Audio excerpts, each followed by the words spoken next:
Bismillahirrahmanirrahim. Assalamualaikum warahmatullahi wabarakatuh. Alhamdulillahirabbil alamin wa bihi nasta'inu ala umuri dunya waddin. Wassalatu wassalamu ala asyrafil anbiya'i wal mursalin sayyidina Muhammadin wa ala alihi wa sahbihi ajmain, amma ba'du. Kepada dosen pengampu yang saya hormati, Bapak Heru Nugraha. Saya Fajrul Umam Asyafiq dari kelas PAI 2G.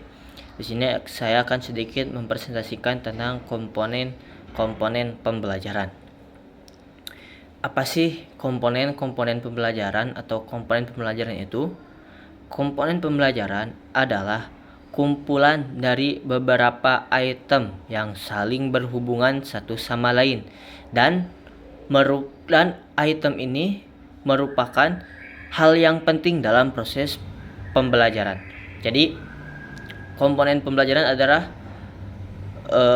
kumpulan dari beberapa item yang saling berhubungan. Jadi harus ada antara satu dan dua. Jadi apabila tidak ada salah satunya mungkin bisa dibilang kurang maksimal atau kurang optimal, bisa dibilang kurang efektif dalam proses pembelajaran. Nah, ada apa saja sih komponen pembelajaran? Yang pertama, yang termasuk dalam komponen pembelajaran yaitu ada guru. Guru termasuk komponen pembelajaran. Karena dengan adanya guru kita bisa melakukan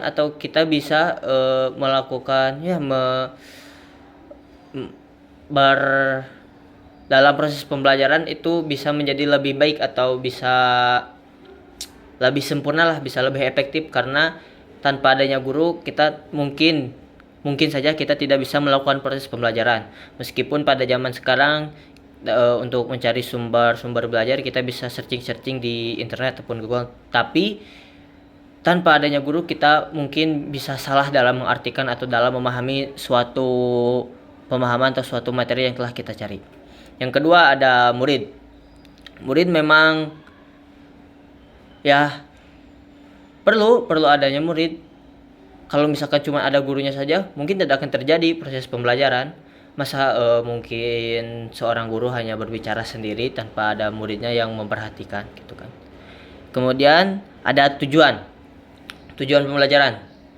Tujuan pembelajaran ini adalah suatu target yang ingin dicapai oleh kegiatan pelajaran.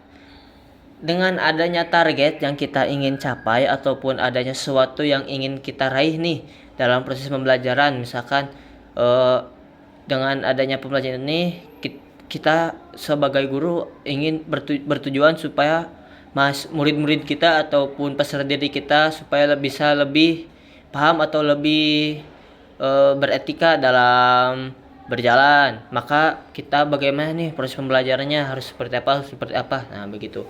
Karena dengan adanya tujuan, proses pembelajaran pun bisa menjadi lebih baik atau menjadi lebih sempurna. Kemudian ada bahan pembelajaran. Nah, karena kan kita sudah ada tujuannya nih, bagaimana? Maka kita juga harus mempersiapkan bahannya.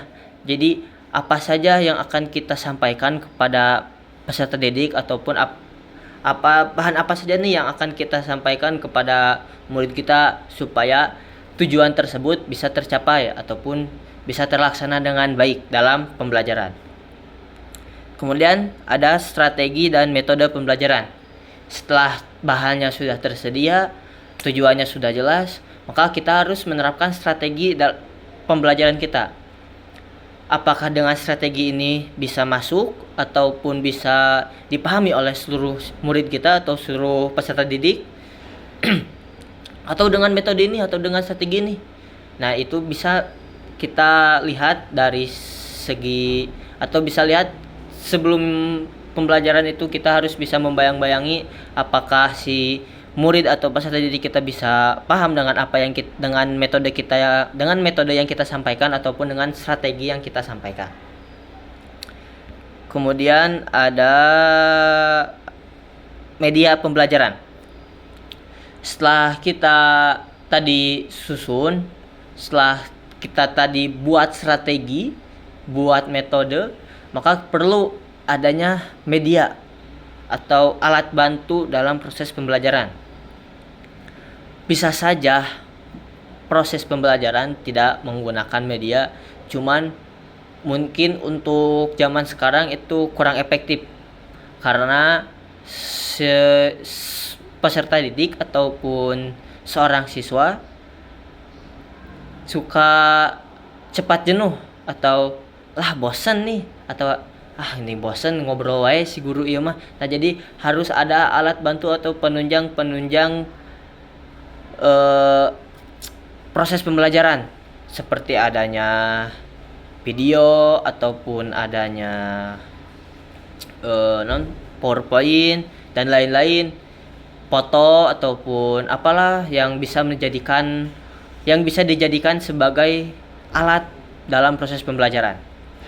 Kemudian ada yang terakhir, evaluasi pembelajaran.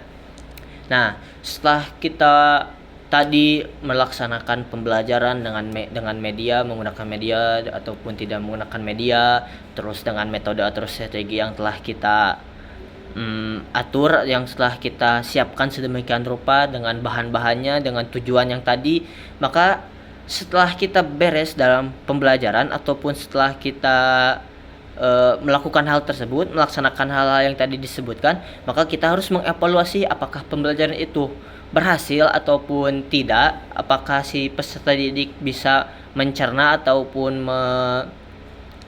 memahami apa yang telah kita beritahu ataupun apa yang telah kita informasikan kepada mereka ataupun tidak gitu. Maka kita bisa mencari kekurangan-kekurangan kita dalam pembelajaran ataupun bisa menjadi meningkatkan kualitas dalam pembelajaran kita. Maka itulah dengan adanya evaluasi kita bisa melakukan hal-hal tersebut. Mungkin dicukupkan sekian dari saya, mohon maaf apabila ada kesalahan dan kekurangan. Terima kasih. Wassalamualaikum warahmatullahi wabarakatuh.